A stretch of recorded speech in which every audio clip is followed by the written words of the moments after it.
क्या आप अपने बच्चे के उज्जवल भविष्य की तलाश में हैं? तो आइए ज्ञानदीप पब्लिक स्कूल में। ज्ञानदीप पब्लिक स्कूल क्षेत्र का एकमात्र पूर्णतः अंग्रेजी माध्यम का विद्यालय है, जहां कक्षा नर्सरी से कक्षा 12वीं तक की शिक्षा प्रदान की जाती है। यहां अनुभवी एवं समर्पित शिक्षकों द्वारा CBSE पाठ्यक्रम पर आधारित आधुनिक तकनीक के साथ गुणवत्तापूर्ण शिक्षा प्रदान की जाती है। यहाँ smart class, computer lab, library, science lab और खेलकूद की बेहतरीन सुविधाएं उपलब्ध हैं। साथ ही संगीत, नृत्य और अन्य शैक्षिक गतिविधियों पर विशेष ध्यान दिया जाता है। नए सत्र के लिए प्रवेश प्रारंभ हो चुके हैं। जल्दी करें और आज ही संपर्क करें। हमारा पता है ज्ञानदीप पब्लिक स्कूल, बांसी जप्ती माफी, देवरपुर, आजमगढ़। हमारा मोबाइल नंबर है 7839080802। याद करिए, भारतीय जनता पार्टी का गठन आज ही के दिन 1980 में हुआ था। दुनिया का एकमात्र दल जो कहता है देश प्रथम, दल उसके बाद, व्यक्ति उसके बाद। अन्य दलों में क्या है? वे कहते हैं मैं रहूं, मेरा परिवार रहे। बाकी समाज से, देश से उनको कोई लेना देना नहीं। कोई भी पार्टी आप ले लीजिए, कांग्रेस ले लीजिए, समाजवादी पार्टी ले लीजिए।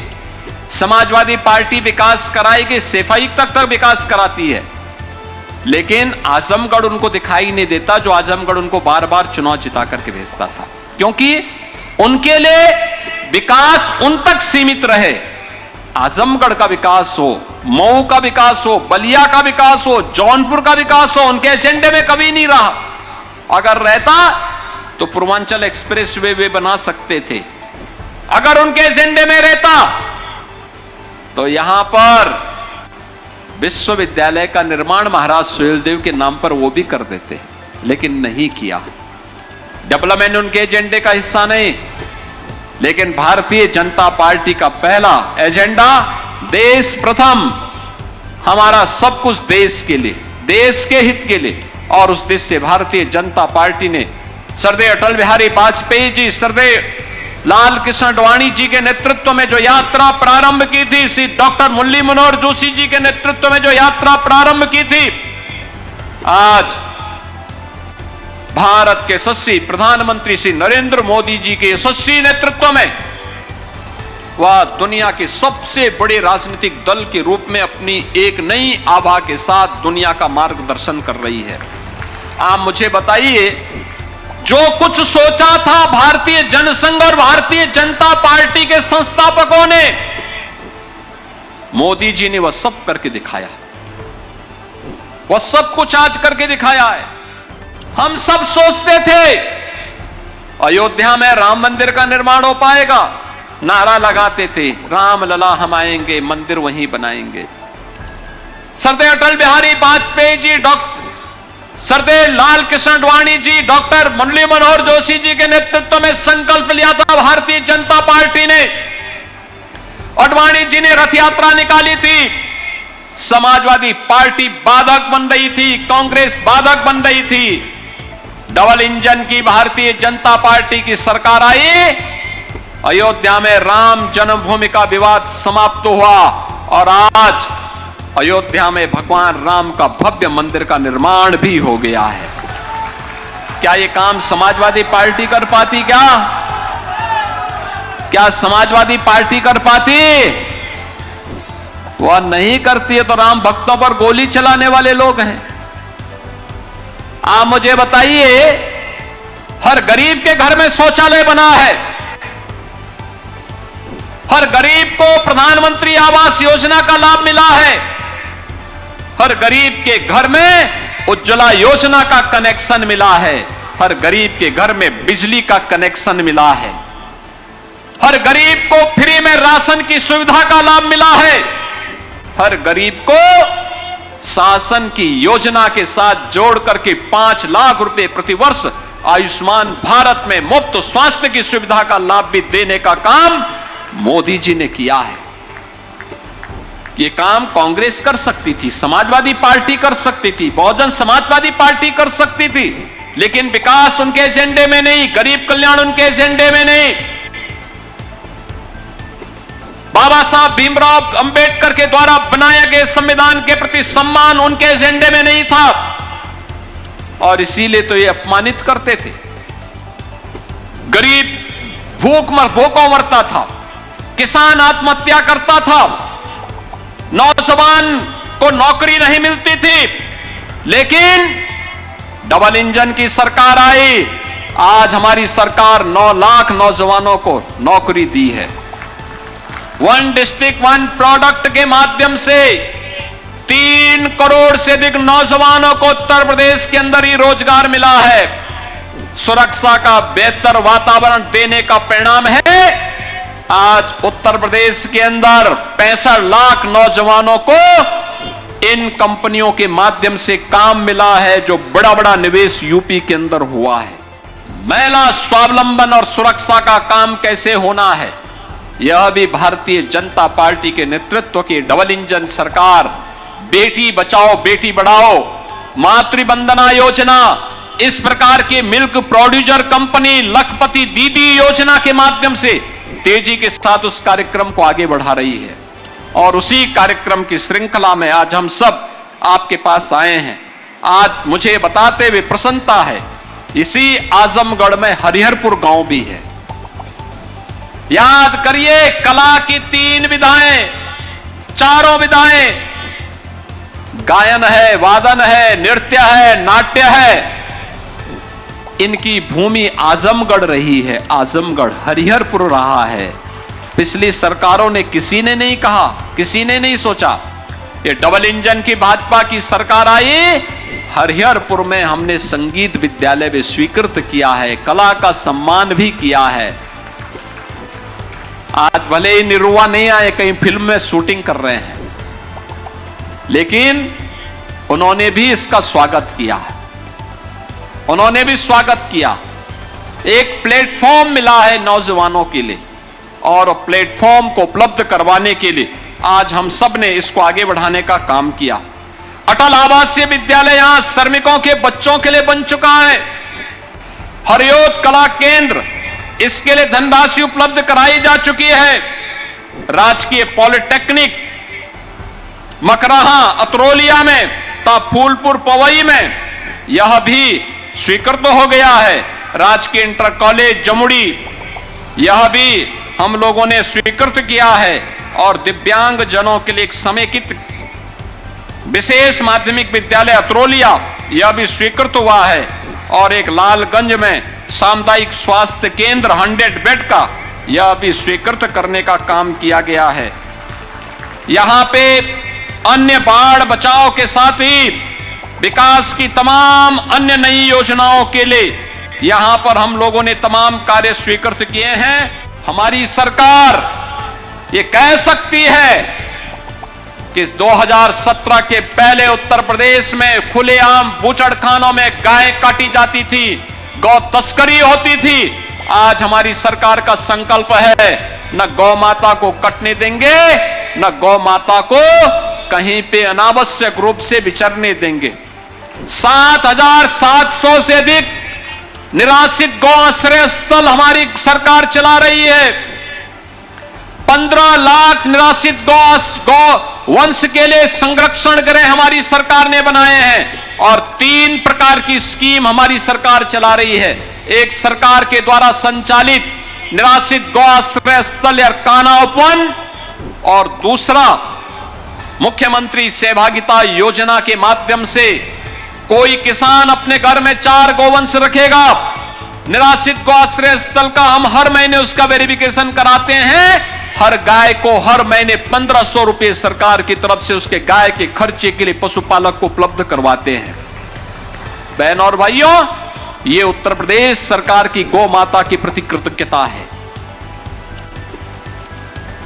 तीसरी स्कीम, कुपोषित परिवारों को, जिस परिवार में माता कुपोषित है, बच्चा कुपोषित है, एक ब्याई हुई गाय निराश्रित गौ आश्रय स्थल से उन्हें उपलब्ध करवाते हैं और 1500 रुपए हर महीने भी उपलब्ध करवाते हैं। जिससे वह परिवार हिष्ट पुष्ट हो सके, सुपोषित हो सके और उसका विकास का लाभ आने वाले समय में वह देश को दे सके। और यह कार्य आज सफलतापूर्वक हम आगे बढ़ाने का काम कर रहे हैं। एक और ये और वहीं दूसरी ओर आज यहां पे एक नई स्कीम को मुझे लागू करते हुए देखने को मिला, बहुत अच्छा लगा।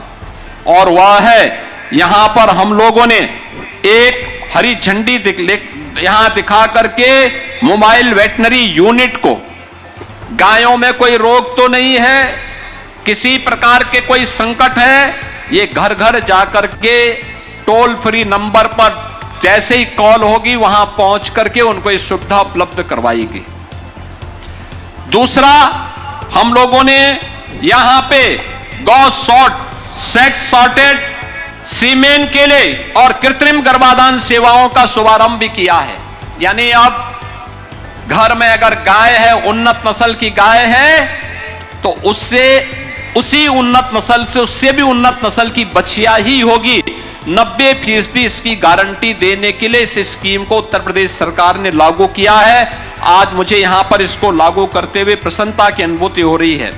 और तीसरा, बायोगैस प्लांट के लिए यहां पर हम लोगों ने लखपति दीदियों को सम्मानित किया है, जिन लोगों ने अपने घर में गोबर गैस प्लांट के माध्यम से ईंधन की आपूर्ति उसके माध्यम से कर रहे हैं। यानी गौ माता आपके घर में पुण्य का काम तो उसकी उपस्थिति से होता ही, और दूध तो देती ही है। उसका गोबर घर में गोबर गैस प्लांट के माध्यम से घर के ईंधन की आपूर्ति का काम भी कर सकती है। और यह कार्य आप आराम से आप भी कर सकते हैं। याद करिए, दुनिया में युद्ध चल रहा है, पूरी दुनिया में पेट्रोलियम उत्पादों की हाहाकार है। हम भारतवासियों को प्रधानमंत्री मोदी जी के नेतृत्व में गौरव की अनुभूति करनी चाहिए कि भारत में सब कुछ अच्छा चल रहा है, सब कुछ अच्छा चल रहा है। लेकिन हमारा दायित्व बनता है, घर में आप रूफटॉप सोलर पैनल लगाइए। प्रधानमंत्री हर घर मुफ्त बिजली योजना के माध्यम से सोलर पैनल लगाएंगे, बिजली का बिल आपका 60% अपने आप कम हो जाएगा। मुश्किल से 40% से कम आपका बिजली का बिल आएगा और आपके घर में आपको पर्याप्त बिजली भी जलाने को मिलेगी। यह एक स्कीम, बहुत अच्छी सब्सिडी इसमें आपको सरकार दे रही है। आजमगढ़ का एयरपोर्ट का विकास भी हमारी ही सरकार ने किया है। मार्गों के लिए जितना पैसा यहां के हमारे जनप्रतिनिधियों ने मुझे उपलब्ध करवाया था, हमारे प्रभारी मंत्री जी ने, दारा सिंह जी ने, रिसो जी ने, रामविलास चौहान जी ने, यहां के हमारे पूर्व विधायकों ने, पदाधिकारियों ने, उन सबको हम लोगों ने अपनी स्वीकृति दी। और आज परिणाम है कि विकास के वे सभी कार्य आजमगढ़ की चारों ओर की कनेक्टिविटी, 4 लेन की कनेक्टिविटी के साथ जुड़ गया है। विकास तो हो ही रहा है, लेकिन सबसे बड़ी बात है आजमगढ़ को उसकी पहचान भी मिल रहा है। पहले आजमगढ़ के नाम पर लोग होटल में कमरा नहीं देते थे, धर्मशाला में ठहरने नहीं देते थे। और आजमगढ़ के नाम पर जब आप जाएंगे तो आपको कोई रोकेगा नहीं, कोई टोकेगा नहीं, बल्कि स्वागत करेगा, क्योंकि ये डबल इंजन की भाजपा की सरकार ये सम्मान भी दिलाने का काम करती है। जब विकास होता है और बिना भेदभाव के होता है तो उसका लाभ उसी रूप में हम सबको देखने को मिलता है। ये बाबा गोरखनाथ मिल्क प्रोड्यूसर कंपनी, ये उत्तर प्रदेश की 5वीं ऐसी कंपनी है जो महिला स्वावलंबन का एक नया आदर्श प्रस्तुत कर रहा है। बहनों और भाइयों, हम लोगों ने 2019 में पहली प्रोड्यूसर कंपनी प्रारंभ की थी झांसी में, बलेनी मिल्क प्रोड्यूसर कंपनी के नाम पर। आज उनके साथ 72,000 से अधिक बहनें पूरे बुंदेलखंड क्षेत्र में दुग्ध कलेक्शन का काम कर रही हैं और चीलिंग प्लांट के माध्यम से डेयरी तक दुग्ध भेजने का काम कर रही है। और सैकड़ों करोड़ रुपए का उनका प्रोडक्शन चल रहा है, टर्नओवर भी है और उनका लाभ भी, उन लाभांश भी उनको प्राप्त होता है। वाराणसी में भी एक मिल्क प्रोड्यूसर कंपनी काम कर रही है, आगरा में काम कर रही है, लखनऊ में काम कर रही है। और इस बार बजट में हमने 200 करोड़ रुपए और तय किए हैं, एक प्रयागराज में मिल्क प्रोड्यूसर कंपनी बनाने के लिए और एक बरेली के अंदर बनाने के लिए। ये महिला उद्यमिता का और महिला आत्मनिर्भरता का एक आदर्श उदाहरण आज ये आप सबके सामने है। आजमगढ़ की जब हम बात करते हैं तो आजमगढ़ ऋषि मुनियों की तपस्या की भूमि रही है। तत्व चिंतकों, विचारकों और देश के स्वाधीनता आंदोलन की भी एक महत्वपूर्ण भूमि के रूप में आजमगढ़ का अपना महत्व रहा है। याद करिए, वीर कुंवर सिंह ने भी इसी आजमगढ़ की धरती को अपने शौर्य के लोहे से तप्त करते हुए फिरंगियों को भागने के लिए मजबूर किया था। वह धरती आजमगढ़ की ही धरती है और ये हमारा सौभाग्य है।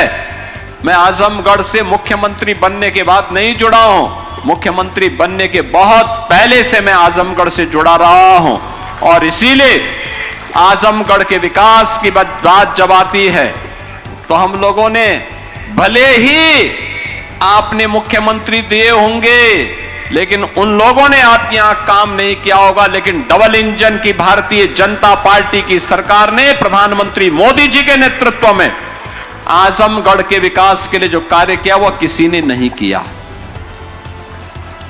बहनों और भाइयों, मैं आजमगढ़ वासियों से यही पूछ रहा हूं कि जिन लोगों को आप चुनाव जिता करके भेजे वे तो आजमगढ़ के लिए कुछ नहीं किए, लेकिन प्रधानमंत्री मोदी जी के नेतृत्व में, उनके मार्गदर्शन में आजमगढ़ के लिए कुछ करने का सौभाग्य किसी को प्राप्त हुआ है तो हमारी सरकार को प्राप्त हुआ है। और वह किस रूप में? पूर्वांचल एक्सप्रेस वे से यहां की कनेक्टिविटी को जोड़ने के लिए। याद करिए, आजमगढ़ से पहले लखनऊ की दूरी हो या गोरखपुर की दूरी हो या वाराणसी की दूरी हो या प्रयागराज, ये सभी दूरी तय करने में पापड़ बेलने पड़ते थे। लखनऊ जाने में 6 घंटे लगते थे, आज मात्र 2.5 से पौने 3 घंटे में आप लखनऊ जा सकते हैं। आजमगढ़ का कोई निवासी आराम से जा सकता है, पूर्वांचल एक्सप्रेसवे आपके पास है। गोरखपुर जाना है तो 1.5 घंटे से भी कम दूरी में आप गोरखपुर पहुंच जाएंगे। पहले ये दूरी तय करने में कम से कम 3 से 4 घंटे लगते थे। ऐसे ही वाराणसी और प्रयागराज की दूरी को भी कम किया है, जो इंफ्रास्ट्रक्चर डबल इंजन की सरकार ने यहां बनाया है। आप सोचिए, वोट बैंक के लिए पिछली सरकारों ने महाराज सुहेलदेव को भुला दिया था, लेकिन हमारी सरकार ने भारत माता के इस महान सपूत को, जिन्होंने 1000 वर्ष पहले भारत के शौर्य का लोहा विदेशी आक्रांताओं के सामने दिखा करके उन्हें नेस्तनाबूद किया था, ऐसे महाराज सुहेलदेव के नाम पर विश्वविद्यालय बनाने का काम भी इस आजमगढ़ की धरती में हम लोगों ने किया था। मुझे याद है, जब मेरे पास आजमगढ़ का एक प्रतिनिधिमंडल आया, उन्होंने कहा कि हम आजमगढ़ में विश्वविद्यालय चाहते हैं। मैंने कहा विश्वविद्यालय तो हम देंगे, क्योंकि मेरी इच्छा है, अयोध्या सिंह हरिओत जी की पावन धरा है, राघव ने यहां पर भारत के साहित्यिक जगत को एक नई ऊंचाई दी थी और यहां पर विश्वविद्यालय तो बनना चाहिए। हम भी चाहते हैं, हम बनाएंगे भी। और बहनों भाइयों, हम लोगों ने बना दिया। इसके प्रायोजक हैं एडवांस कंप्यूटर, निकट इंडियन बैंक, बूढ़नपुर, आजमगढ़। यदि आप अपनी बच्चे को कंप्यूटर की उत्तम शिक्षा देना चाहते हैं तो तुरंत संपर्क करें।